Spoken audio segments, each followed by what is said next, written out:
Hey everyone, it's Jared from Two Lands Token. Just wanted to take a quick moment to talk about Two Lands, and not Two Lands as in the crypto project.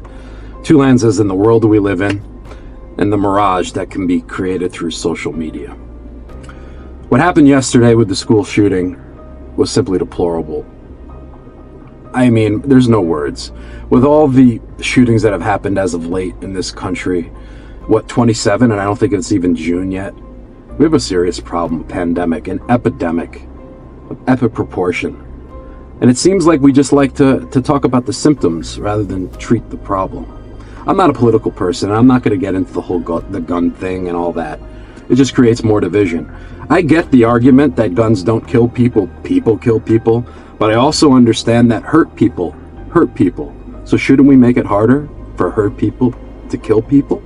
If you want to be a police officer, you need to take a psych eval before they issue a weapon.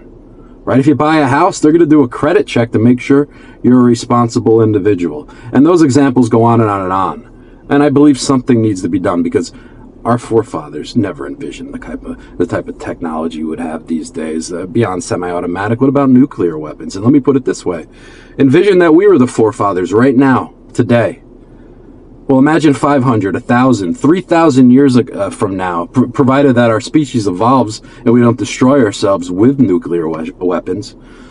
What would happen if we evolved to the point where we can utilize our brain power that we don't know that exists? For instance, words that we speak could create utter destruction, We could say, hey, I want to blow up that building. We speak it and it happens.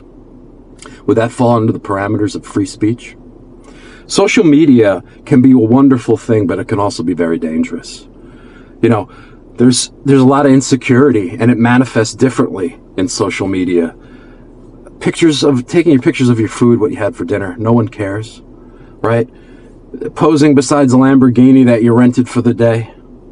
All these examples of the lack of a self-worth to try and make yourself feel better by the validation from others, people you don't know, strangers. And I think it's only getting worse for people that suffer, that are even more hurt than you know. And a lot of these people are presenting themselves and showing symptoms of mental illness, you know, the serious ones, on social media platforms, and they get overlooked. But it just seems like we have an opportunity now to change the landscape because we could use social media to do so much good.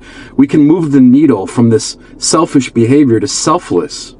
We have platforms now where we can be inclusive, not divisive. It's going to start off small, as it should be, and it's going to grow organically, as it should.